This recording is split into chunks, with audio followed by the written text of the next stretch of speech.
Hello friends, आप सभी लोगों का बहुत बहुत स्वागत है प्लूटस आईएएस में। मित्रों, दोस्तों, स्वागत, वंदन, अभिनंदन। आज मैं आपके सामने भारतीय राष्ट्रीय आंदोलन के जो 3 महत्वपूर्ण चरण हुए उनके बारे में समझेंगे और किस प्रकार से कांग्रेस की स्थापना के बाद भारतीय राष्ट्रीय आंदोलन आगे बढ़ता है। तो आइए इसी को हम लोग समझने का प्रयास करते हैं कि सबसे पहले किस प्रकार से कांग्रेस की स्थापना होती है। तो कांग्रेस जो है कि स्थापना के पीछे भी एक बहुत बड़ा जो है, यानी कांग्रेस की स्थापना के पीछे भी कई सिद्धांत माने गए हैं, लेकिन कांग्रेस की स्थापना के पीछे जो सिद्धांत मुख्यतः माने गए हैं वो माना गया है सेफ्टी वाल्व का सिद्धांत, वो माना गया है त्वरित चालक का सिद्धांत और वो माना गया है सतत विकास का सिद्धांत। यानी कांग्रेस की स्थापना इन 3 सिद्धांतों के रूप में मानी जाती है, यानी सेफ्टी वॉल्व का सिद्धांत और दूसरे नंबर पे तड़ित चालक का सिद्धांत, तड़ित चालक का सिद्धांत, तड़ित चालक का सिद्धांत और तीसरे नंबर पर हमें पढ़ना है सतत विकास का सिद्धांत, सतत विकास का सिद्धांत। तो इसको हम कभी डिटेल में लेके आएंगे। आज हमें जिस टॉपिक को हम लोग समझेंगे वो है भारतीय राष्ट्रीय आंदोलन के चरण, यानी भारतीय राष्ट्रीय आंदोलन के कौन कौन से चरण हुए और किस प्रकार से भारतीय राष्ट्रीय आंदोलन आगे बढ़ा। तो चलिए शुरुआत करते हैं। देखिए, सबसे पहले कांग्रेस की स्थापना हुई। अब कांग्रेस की स्थापना के पीछे ये 3 सिद्धांत माने गए। उन 3 सिद्धांतों में सेफ्टी वॉल्व का सिद्धांत, तड़ित चालक का सिद्धांत और सतत विकास का सिद्धांत। यानी ये माना गया कि कांग्रेस की स्थापना कोई अचानक एकाएक होने वाली घटना नहीं थी, स्पॉन्टेनियस जो है स्वतः स्फूर्त रूप से घटना नहीं थी कांग्रेस की स्थापना। तो कांग्रेस की स्थापना के पीछे यह माना गया कि जब 1857 की क्रांति हुई तो पहली बार ये भारतीयों को और भारत में एक ऐसा मध्य वर्ग विकसित हो गया था जो मैकाले की शिक्षा व्यवस्था के माध्यम से अंग्रेजी आंग्ल भारतीय एंग्लो इंडियन जो स्कूल खोले गए थे उसके माध्यम से एक ऐसा शिक्षित मध्य वर्ग विकसित हो गया था जो कहीं ना कहीं ब्रिटेन में जाकर, यानी यहाँ के जो लैंडलॉर्ड्स, जमींदार और बड़े बड़े जो पैसे वालों के लोग, जो लड़के हुआ करते थे, वो ब्रिटेन पढ़ने जाया करते थे। तो भारत का एक बड़ा वर्ग, यानी भारत का एक मिडिल क्लास बनकर उभरा। और जब हमने सोशल, सामाजिक, धार्मिक सुधार आंदोलनों के रूप में राजा राम मोहन राय, ईश्वरचंद्र विद्यासागर के रूप में भारत में एक नवीन जो है सांस्कृतिक राष्ट्रीय चेतना के रूप में ये जो महत्वपूर्ण बातें हमारे सामने आई कि जिस प्रकार से भारत में अपनी कुरीतियां, अपने जो है कहीं ना कहीं अतीत की ओर देखना और समाज की जो बुराइयां हैं उसकी ओर कहीं ना कहीं लोगों ने ध्यान उजागर किया। और अंग्रेजों ने इस सिलसिले में अंग्रेजों ने इसके लिए अनेक नियम भी पारित किए। जैसे लॉर्ड विलियम बेंटिक की बात करें तो लॉर्ड विलियम बेंटिक के द्वारा सती प्रथा का जो है निषेध किया गया। 1829 में दास प्रथा का निषेध किया गया। 1843 में इसके बाद विधवा पुनर्विवाह जो है उस पर प्रतिबंध लगाया गया 1856 के समय लॉर्ड डलहौजी के टाइम पे। ठीक इसी प्रकार जो शिशु हत्या है उस पर प्रतिबंध लगाया गया। ठीक उसी प्रकार जो नर बलि जो प्रथा होती थी खासकर उड़ीसा के खोंड जनजातियों पे, उस पर भी प्रतिबंध लगाने का प्रयास किया गया। ठीक इसी प्रकार अंग्रेजों ने बहुत सारे ऐसे कुछ नियम और बहुत सारे ऐसे कानून पारित किए जिसके माध्यम से भारत के समाज में एक सामाजिक सुधार के रूप में बहुत सारे जो वर्ग हैं वो सामने आते हैं। लेकिन इसका एक पॉजिटिव इम्पैक्ट भी था, एक नेगेटिव इम्पैक्ट भी था। लेकिन इसका एक नेगेटिव इम्पैक्ट जो था कि भारत का जो ऑर्थोडॉक्स, जो परंपरावादी जो समाज था, वो कहीं ना कहीं इन सुधारों से नाराज हो गया। हालांकि वो बात की बात है जिसके हम कारण 1857 की क्रांति में देखते हैं। तो जो भारत में राजा राम मोहन राय, यानी भारत में जो हम 19वीं शताब्दी के रूप में और 18वीं शताब्दी, यानी हम भारत में जब 1801 से और 1899 की जब हम बात करते हैं तो ये वो समय था जब भारत में अनेक प्रकार के सामाजिक परिवर्तन भी देखने को मिले। क्योंकि अंग्रेज भारत में आए और बैटल ऑफ प्लासी के बाद यानी 1757 के बाद और बैटल ऑफ बक्सर के बाद अंग्रेजों ने भारत के एक बड़े क्षेत्र पर जो है अपना पॉलिटिकल यानी दीवानी और राजस्व संबंधी अधिकार प्राप्त किए, खासकर बंगाल, बिहार, उड़ीसा। उसके बाद अंग्रेजों ने भारत की शासन प्रणाली को और आगे बढ़ाया और जो आंग्ल मराठा युद्ध थे, एंग्लो मराठा जो वार थे, जो पहला आंग्ल मराठा युद्ध हुआ था, दूसरा आंग्ल मराठा युद्ध हुआ था और तीसरा 1817, यानी उसके बाद जो है अब भारत में अंग्रेजों को चुनौती देने वाली कोई ताकत नहीं बची। और फिर उसके बाद 1857 के बाद बैटल ऑफ प्लासी और 1864 में बैटल ऑफ बक्सर के बाद अंग्रेज भारत में एक बड़ी राजनीतिक शक्ति के रूप में उभरे। तो ये जो मैं आपसे बात कह रहा हूं 19वीं शताब्दी की और 18वीं शताब्दी की, तो 18वीं के लास्ट में और 19वीं शताब्दी की शुरुआत में भारत में एक सामाजिक यानी ब्रिटेन में औद्योगिक क्रांति और उसके परिणाम स्वरूप ब्रिटेन में उदारवाद और जैसी कुछ विशेषताएं और कुछ ब्रिटेन में नए विचारधाराओं को का उदय होना, जिसमें स्वतंत्रता, समानता जैसी कुछ बातों का आगे बढ़ना, आगे जाके फ्रांस की क्रांति के ये शब्द बनेंगे। तो उसी में भारत में जो समाज सुधारक पैदा हुए, राजा राम मोहन राय, ईश्वरचंद्र विद्यासागर, महात्मा फूले, सावित्रीबाई, कादम्बनी गांगुली जैसे बहुत सारे लोग जो है भारत में समाज सुधारक पैदा हुए। तो इन समाज सुधारकों से ही और ब्रिटिश शिक्षा नीति, मैकाले शिक्षा नीति के माध्यम से भारत में एक मिडिल क्लास, एक मध्य वर्ग पैदा हुआ, जिसने इस बात को देखा कि गुलामी को बहुत बुरा माना जाता है। और वो 1857 की क्रांति के बाद भारतीयों में ये कहीं ना कहीं राष्ट्रीय चेतना थोड़ी बहुत, यानी यहाँ पर राष्ट्रीय चेतना, राष्ट्रीय शब्द तो इस्तेमाल, एक राष्ट्रवाद एक अलग कंसेप्ट है, लेकिन भारतीयों में ये किस प्रकार की चेतना जागृत हुई, राष्ट्रवाद को कभी अलग हम लोग को समझेंगे। भारत में इस प्रकार की एक चेतना विकसित हुई कि अंग्रेजों को जो है भारत से हटाया जा सकता है, यानी भारत में एक प्रकार से स्वावलंबन या एक प्रकार से कहा जाए भारत में एक आत्मविश्वास जागा। तो जो शिक्षित नवीन मध्य वर्ग था उसने कहीं ना कहीं अंग्रेजों के खिलाफ अपनी मांगों को सामने रखा और अपने समाज के सुधार को सामने रखा। वहीं बहुत सारे ऐसे लोग हैं जो ब्रिटेन गए पढ़ने, तो उन्होंने ये देखा गुलामी को बहुत बुरी चीज माना जाता है। तो कांग्रेस की स्थापना के पीछे सेफ्टी वॉल्व का सिद्धांत, यानी यह माना गया कि भारत और अंग्रेजों के बीच में एक ऐसा वर्ग बनाया जाए जो विद्रोहों को क्या कर ले, अपने आप में समाहित कर ले। तड़ित चालक का सिद्धांत भी लगभग इसी प्रकार की व्याख्या करता है। और सतत विकास का सिद्धांत जो सबसे इंपॉर्टेंट है कि एकाएक कांग्रेस की स्थापना नहीं हुई, कांग्रेस की स्थापना के पीछे जो है कई सालों के सामाजिक, धार्मिक, राजनीतिक सुधारों का प्रयास था। हालांकि हम ये कांग्रेस की स्थापना तो 28 दिसंबर 1885 में कांग्रेस की स्थापना तो हम लोग जो है कब हुई, इसको हम लोग एक अलग विषय में लेके आएंगे। लेकिन कांग्रेस की स्थापना के बाद भारतीय राष्ट्रीय आंदोलन का जन्म कैसे हुआ? तो शुरुआत में कांग्रेस में जो वर्ग आया उसे हमने मॉडरेट कहा, और उस वर्ग की जो मांगे थी वो उदार थी, और वो अंग्रेजों की सत्ता, अंग्रेजों की जो शासन व्यवस्था है उस पर संपूर्ण विश्वास करता था, यानी वो उसको हटाना नहीं चाहता था, केवल वो कुछ सुधार करना चाहते थे। तो इसी को ही भारतीय राष्ट्रीय आंदोलन के 3 चरणों को हम लोग समझने का प्रयास करते हैं।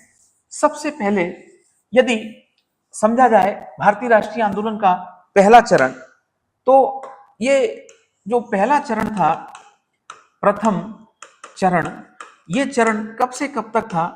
तो ये 1885 से लेकर 1905 तक था। और जो द्वितीय चरण था, वो द्वितीय चरण 1905 से लेकर 1919 तक था। और जो तृतीय चरण था,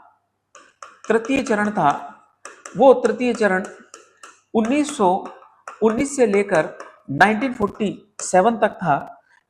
पहले चरण को उदारवादी चरण कहा जाता है, उदारवादी चरण कहा जाता है।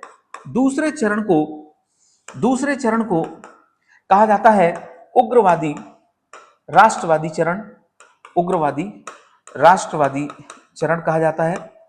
और तीसरे चरण को कहा जाता है गांधीवादी गांधीवादी चरण कहा जाता है, गांधीवादी चरण कहा जाता है। अब बात आती है कि ये उदारवादी चरण, मॉडरेट, इनके नेता कौन से थे? तो इनके जो प्रमुख नेता थे, दादा भाई नौरोजी, दिनसा वाचा, गोपाल कृष्ण गोखले, बदरुद्दीन तैयब जी, पी आनंद चारलू, सुरेंद्र नाथ बनर्जी, फिरोज शाह मेहता, ये उदारवादी चरण के प्रमुख नेता थे। कौन कौन से नेता थे? व्योमेश चंद बनर्जी, सुरेंद्र नाथ बनर्जी, गोपाल कृष्ण गोखले, बदरुद्दीन तैयब जी, फिरोज शाह मेहता, पी आनंद चारलू, ये प्रथम चरण के प्रमुख नेता थे। और इनकी मांगे कैसी थी? इन्हें क्या कहा गया? मॉडरेट कहा गया। इन्हें कहा गया मॉडरेट कहा गया। इनकी मांगे कैसी थी? उदार थी। ये ब्रिटिश सत्ता को हटाना नहीं चाहते थे, ये बस उसमें सुधार करना चाहते थे। और ब्रिटिश सत्ता में जो सुधार करना चाहते थे, तो इनकी मांगे कैसी थी? इनकी ये मांगे थी कि जो विधान परिषद है, विधान मंडल है, उसमें भारतीयों की संख्या बढ़ाई जाए, सिविल सेवाओं में भारतीयों की संख्या बढ़ाई जाए, जो अकाल और अन्य कृषि के जो किसानों की जो स्थिति है उनको सुधारा जाए, अकाल से जो उत्पन्न परिस्थिति है उन परिस्थितियों को और सुधारा जाए, भारत में जो अशिक्षा, गरीबी, बेरोजगारी है उसके लिए कुछ कार्य किया जाए। ये इनकी उदार मांगे हुआ करती थी। तो इनके साधन कैसे थे? इनके जो इंस्ट्रूमेंट थे वो कैसे होते थे? तो इनके जो साधन होते थे वो साधन भी उदार थे। इनके जो साधन हुआ करते थे, ये साधन भी कैसे होते थे? उदार थे। यानी ये प्रार्थना पत्र देते थे, स्मरण पत्र देते थे, और प्रतिनिधि मंडल के माध्यम से ये अपनी बात रखते थे। प्रार्थना पत्र के माध्यम से अपनी मांग रखते थे, स्मरण पत्र, रिमाइंडर, स्मरण पत्र के माध्यम से अपनी मांग रखते थे, स्मरण पत्र के माध्यम से अपनी मांग रखते थे, स्मरण पत्र के माध्यम से अपनी मांग रखते थे, और प्रतिनिधि मंडल के माध्यम से अपनी मांग रखते थे। तो ये जो इनके जो साधन थे ये उदार थे। इनके जो इंस्ट्रूमेंट थे वो प्रार्थना पत्र, स्मरण पत्र और प्रतिनिधि मंडल हुआ करते थे। फिर बात आती है कि इनकी मांगे उदार थी। क्या मांगे थी? प्रांतीय विधान मंडल, विधान परिषदों में भारतीयों की संख्या बढ़ाई जाए, सिविल सेवा में भारतीयों का ज्यादा प्रतिनिधित्व हो, भारतीयों की समस्याओं को सुना जाए, खासकर गरीब किसान और किसानों की और खासकर अकालगत जो परिस्थितियां उनको सुधारा जाए। ये सारी इनकी प्रमुख मांगे थी। लेकिन धीरे धीरे ये हुआ कि ये घंटों वायसराय के ऑफिस के बाहर बैठे रहते थे, और इनकी जो मांगे थी वो बहुत हद तक जो है, यानी कुछ सुनी जाती थी, कुछ नहीं सुनी जाती थी, और कई बार जो है इन्हें बेरुखी का सामना करना पड़ता था। यानी अंग्रेजों के द्वारा कई बार इनकी मांगों को अस्वीकार कर दिया जाता था।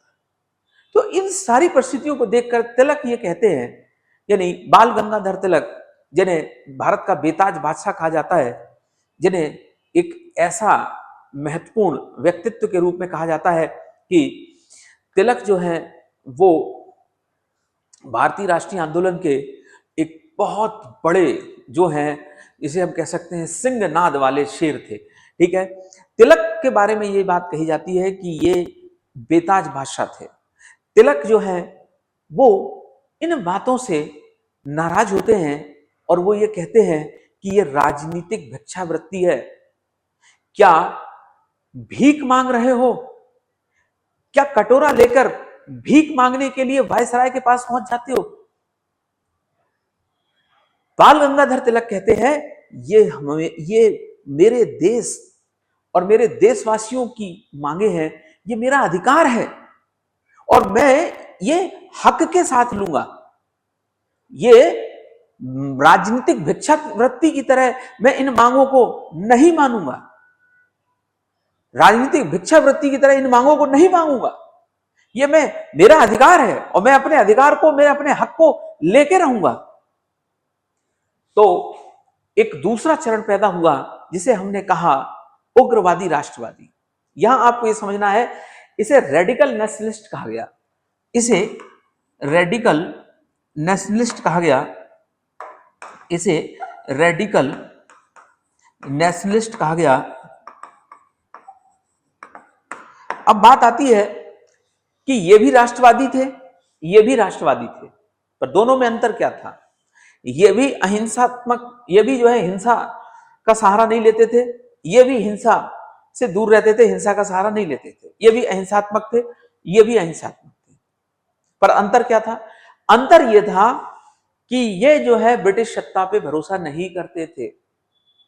ये ब्रिटिश सत्ता को, ब्रिटिश सत्ता की न्यायप्रियता को इन्होंने खारिज कर दिया। हमें भरोसा नहीं है। ये जो है, इनके जो साधन थे वो इनसे उग्र थे। ये कहते थे राजनीतिक भिक्षावृत्ति स्मरण पत्र प्रार्थना पत्र से नहीं होगा। कागज का टुकड़ा लेकर पहुंच गए और वो कागज का टुकड़ा अंग्रेजों ने डस्टबिन में जाकर फेंक दिया। नहीं, इनका यह कहना था कि हम हड़ताल करेंगे, हम धरना प्रदर्शन करेंगे और जरूरत पड़ी तो बहिष्कार भी करेंगे। तो इनके जो साधन थे, पहले तो इनके नेता समझेंगे। इनके नेता कौन थे? लाल, बाल और पाल। तो लाल से लाला लाजपत राय, पंजाब के शेर, पंजाब के केसरी। बाल से बाल गंगाधर तिलक, पाल से विपिन चंद्र पाल और अरविंद घोष, अरविंद घोष, ये इनके नेता थे। इनके जो साधन थे वो साधन कैसे थे? इनके जो साधन थे वो थे हड़ताल और धरना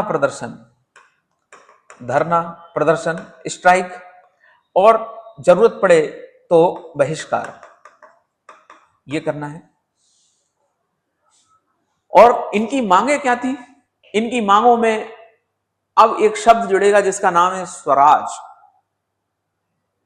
इनकी मांगों में एक शब्द जुड़ेगा कि भारतीयों को जो है कहीं ना कहीं प्रतिनिधित्व दिया जाए और भारतीयों के लिए अधिक से अधिक जो है प्रतिनिधित्व की बात की गई। और इन्हें ब्रिटिश शासन पे कोई भी भरोसा नहीं था। तो ये लोकप्रिय क्यों हुए और कब हुए?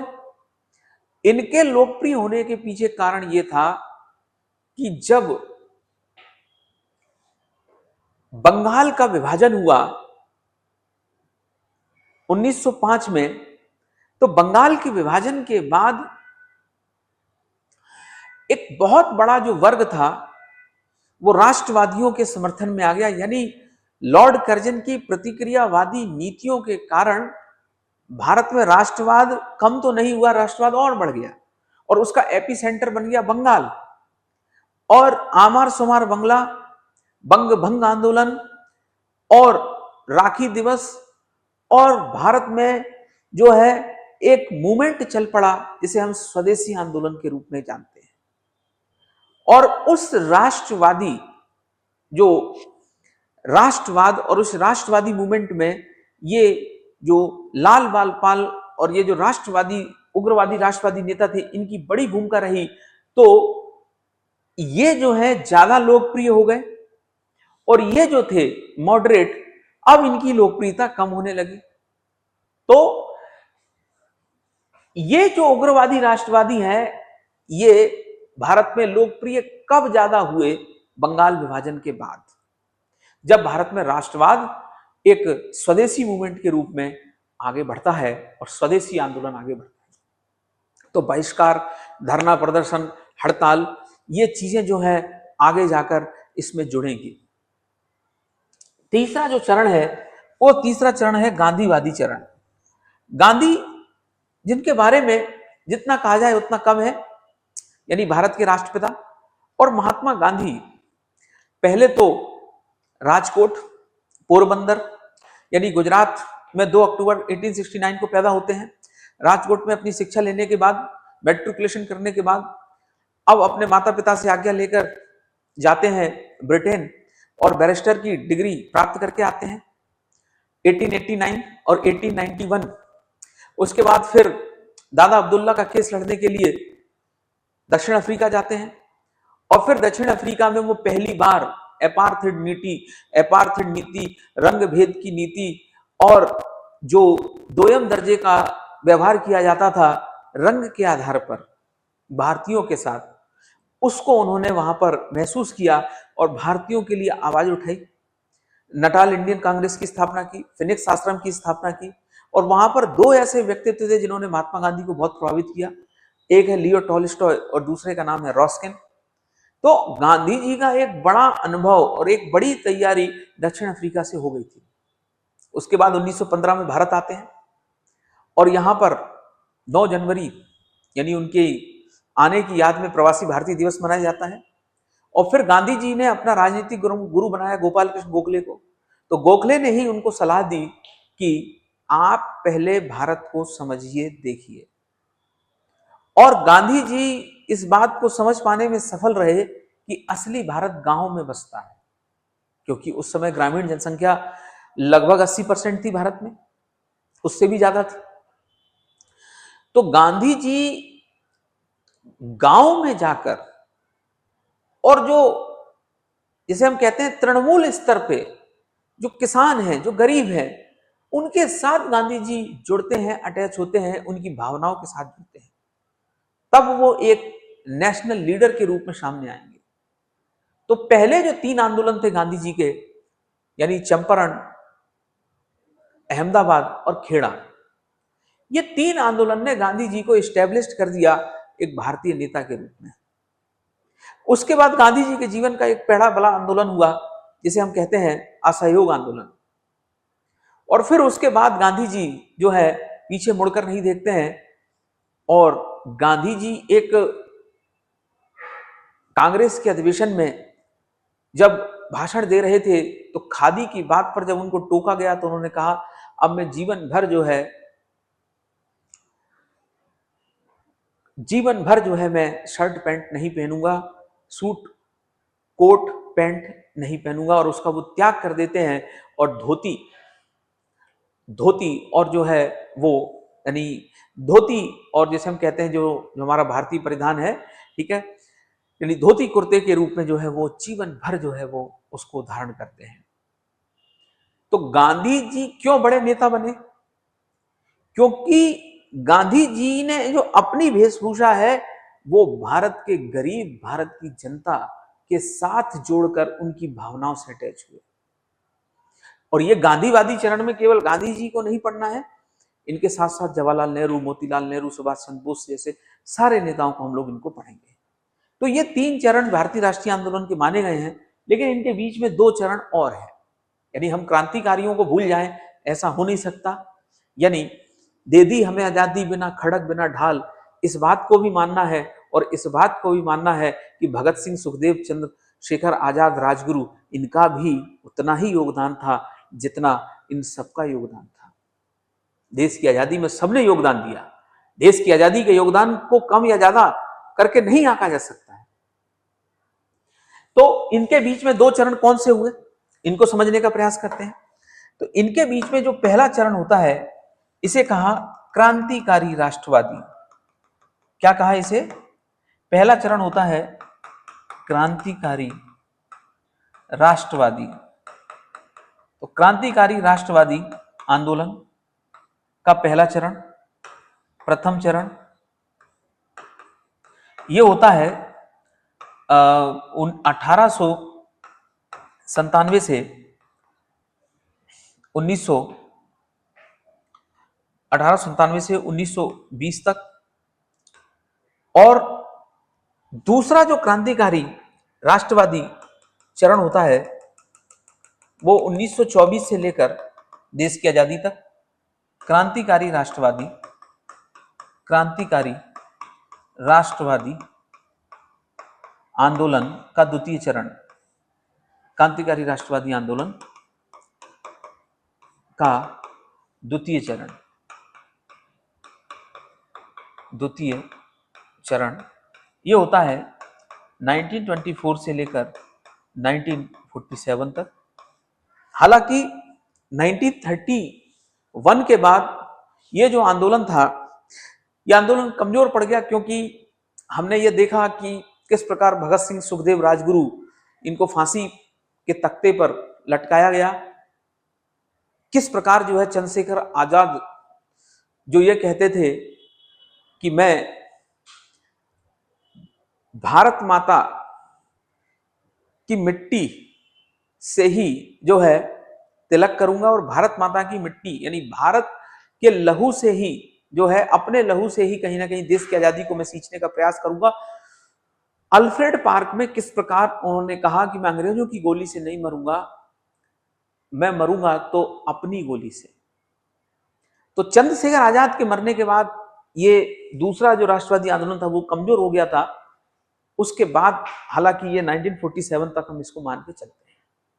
तो क्रांतिकारी राष्ट्रवादी आंदोलन का जो प्रथम चरण था यानी 1897 से 1920 तक, इस चरण में पहली जो घटना घटती है वो घटना घटती है कि किस प्रकार चापेकर बंधुओं के द्वारा जो प्लेग कमिश्नर थे मिस्टर रैंड, मिस्टर आयस्ट, इनकी हत्या कर दी है। पुणे में प्लेग फैलता है और प्लेग जो है जांच इंक्वायरी कमीशन का गठन होता है और प्लेग के जांच के बहाने जो अंग्रेज अधिकारी थे वो भारतीयों के घर में घुस जाते थे और उनकी महिलाओं के साथ गलत व्यवहार करते थे, दुराचार करते थे।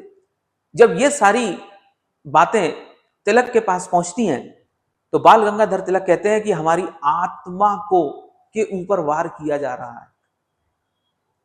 प्लेग जांच के बहाने हमारी आत्मा को जो है उसके ऊपर प्रहार किया जा रहा है। कौन अपने समाज के जो है महिलाओं के साथ होने वाले जुर्म को सह पाएगा? तो तिलक जो है वो इतने प्रखर थे। जैसे तिलक जो है, इनके बारे में मुझे बहुत सारी बातें बोलनी है कि तिलक जिनका जन्म कब 1857 की क्रांति से 1 साल पहले हुआ था। तिलक जो है रत्नागिरी के चिंपला जो है एक ब्राह्मण परिवार में इनका जन्म हुआ था। चितवंकर जो है तिलक किस प्रकार से जो है फर्गुसन कॉलेज से, दक्कन एजुकेशन सोसाइटी से जुड़े। तिलक किस प्रकार से कांग्रेस में शामिल हुए।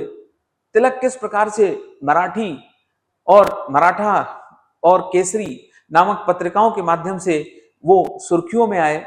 और तिलक जिनके बारे में ये कहा गया कि वो इतनी प्रखर वाणी के थे कि अंग्रेज उनके शब्दों से घबराते थे और केवल उनके लिखने पर उनके अखबार पे सेंसरशिप कानून जो है उसको इंपोज किया गया, उनके अखबारों को प्रतिबंधित किया गया। तिलक को इसके लिए जेल भी जाना पड़ा और तिलक जो है जब जेल से बाहर होके आए, यानी पहली बार वो 18 महीनों के लिए जेल गए थे जब ये क्रांतिकारी घटना हुई थी 1897 में, जब पूना के चापेकर बंधुओं ने प्लेग कमिश्नर मिस्टर रैंड और मिस्टर आयस्ट की हत्या कर दी थी। तो उसमें तिलक ने अपने अखबार में ये लिखा, तिलक अपने अखबार में ये लिखते हैं, यदि उद्देश्य पवित्र है, तिलक ये लिखते हैं अपने अखबार में और महाभारत का उदाहरण देते हैं, गीता का उदाहरण देते हैं कि यदि उद्देश्य पवित्र है तो जो महाभारत का युद्ध हुआ उसमें एक तरफ कौरव थे और एक तरफ पांडव थे और भगवान श्री कृष्ण कुरुक्षेत्र में रथ के ऊपर अर्जुन को उपदेश देते हैं। 18 दिन के बीच की यह घटना थी, 18वें दिन वाली। भगवान श्री कृष्ण अर्जुन को यह उपदेश देते हैं कि यदि आपका उद्देश्य पवित्र है, उद्देश्य आपका सही है, तो फिर जो साधन है उससे डरने की जरूरत नहीं है। यदि एंड आपका ठीक है तो मीन्स से डरने की जरूरत नहीं है। यानी अब आप किसको मार रहे हो, कौन आपका परिवार का मर रहा है, कौन आपका सगा संबंधी जो है घायल हो रहा है, इससे घबराने की बात नहीं है। तो तिलक ये बात कहते हैं अपने समाचार पत्र में कि जिस प्रकार जो महाभारत के युद्ध में पवित्र उद्देश्य से जो है युद्ध लड़ा गया और उसमें कई सारे लोग मारे गए, तो इसी प्रकार यदि ये प्लेग कमिश्नर मारे भी गए तो कोई भी जो है किसी भी प्रकार से जो है प्लेग कमिश्नर के मरने पे यानी दुख इतना मनाने की जरूरत नहीं है, क्योंकि ये एक सही कार्य था, ये सही उद्देश्य के लिए किया गया। भाई एक दूसरी इनके एक और इनका वक्तव्य जो है अखबार में लिखा गया इसी के लिए प्लेग कमिश्नर की, यानी ये कहा गया कि जिस प्रकार शिवाजी ने अफजल गुरु को मारा, तो अफजल गुरु को यदि शिवाजी नहीं मारते तो अफजल गुरु बोल रहा हूं, अफजल खान, ठीक है, जिस प्रकार शिवाजी ने अफजल खान को मारा, यदि शिवाजी अफजल खान को नहीं मारते तो अफजल खान शिवाजी को मार देते, अफजल खान शिवाजी को मार देता। तो उस समय की जो परिस्थिति थी उसमें अफजल खान को मारना जरूरी था, अनिवार्य था। जब ये बातें तिलक ने अपने अखबार में लिखी, यदि आपका उद्देश्य पवित्र है और फिर आप किसी की हत्या कर रहे हो तो आपको पाप नहीं लगेगा। इससे जो चापेकर बंधु है उनके अंदर कॉन्फिडेंस आ गया और फिर उन्होंने बंदूक उठाई और प्लेग कमिश्नर की हत्या कर दी। तो ये पहली क्रांतिकारी घटना मानी जाती है। उसके बाद मित्र मेला नाम का एक संगठन था 1899, फिर अभिनव भारत 1904, फिर वीडी सावरकर, फिर गणेश सावरकर, फिर विनायक, मतलब ये भाई थे। फिर उसके बाद 1908 में मुजफ्फरपुर बम कांड, फिर उसके बाद आगे की घटनाएं घटती हैं कि किस प्रकार क्रांतिकारी गतिविधियों में पहले चरण में दिल्ली दरबार का आयोजन हुआ और फिर दिल्ली में चांदनी चौक के पास जब वो हाथी में लॉर्ड हार्डिंग का दरबार जा रहा था तो बम फोड़ा गया और फिर उसमें मनमथ नाथ से लेकर बहुत सारे लोग गिरफ्तार हुए और फिर उसमें एक रास बिहारी बोस भी थे। और फिर उसके बाद क्रांतिकारी घटनाएं आगे बढ़ती हैं, फिर विदेश में भी होती हैं, श्यामजी कृष्ण वर्मा, कामाटो गारू, फिर उसके बाद गदर पार्टी, ये सारी चीजें कहीं ना कहीं आगे बढ़ते बढ़ते क्रांतिकारी आंदोलन का पहला चरण समाप्त हुआ। फिर क्रांतिकारी आंदोलन का दूसरा चरण, अब दूसरे चरण में एक शिक्षित यानी और शिक्षित वर्ग आता है, भगत सिंह, सुखदेव, राजगुरु। तो 1924 में एचआरए की स्थापना हुई और फिर उन्होंने कहा, मतलब क्रांतिकारियों का, जब क्रांतिकारी यानी ये इनसे अलग कैसे हैं, क्रांतिकारी ये कहते हैं, यानी इनको भी राष्ट्रवादी कहा गया है, क्रांतिकारी राष्ट्रवादी, ये भी राष्ट्रवादी है, लेकिन देश की आजादी प्राप्त करने के साधनों में अंतर थे।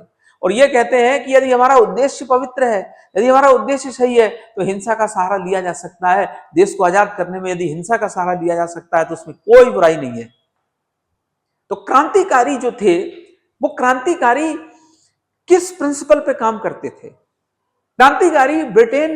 क्रांतिकारी जो थे वो फ्रांस की क्रांति, रूस की क्रांति से प्रेरणा लेते थे, लेनिन के विचारों से प्रेरणा लेते थे। और कहीं ना कहीं ये जो विचार है, आंख के बदले आंख,